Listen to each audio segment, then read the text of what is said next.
Beralih ke topik lainnya, sejumlah warga binaan yang ada di dalam rutan Pak Jo menjalani tes kesehatan khususnya penyakit kulit dan kelamin oleh tim dokter yang didatangkan secara khusus dari pihak rutan Pak Jo.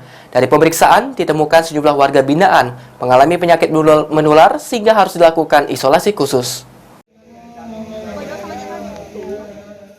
Dalam pemeriksaan kesehatan ini, sejumlah warga binaan rutan Pak Jo dicek kondisi kesehatannya, khususnya bagian kulit masing-masing warga binaan itu sendiri.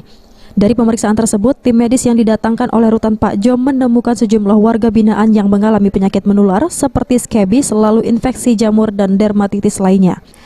Atas hal tersebut, tim medis pun menyarankan agar warga binaan tersebut diberikan pengobatan khusus serta harus diberikan edukasi secara khusus.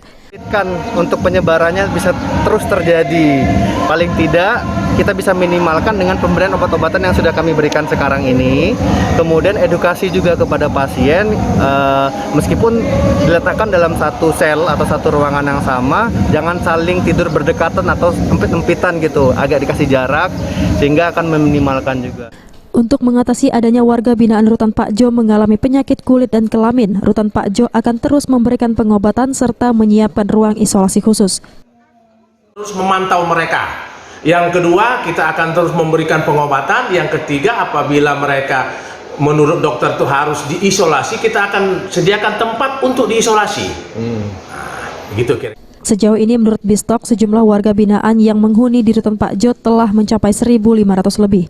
Jumlah itu sendiri telah membuat kondisi rutan Pak Jo over kapasitas sehingga menyulitkan pihak rutan untuk mengatur ruangan bagi warga binaan. Firman Hidayat, POL TV.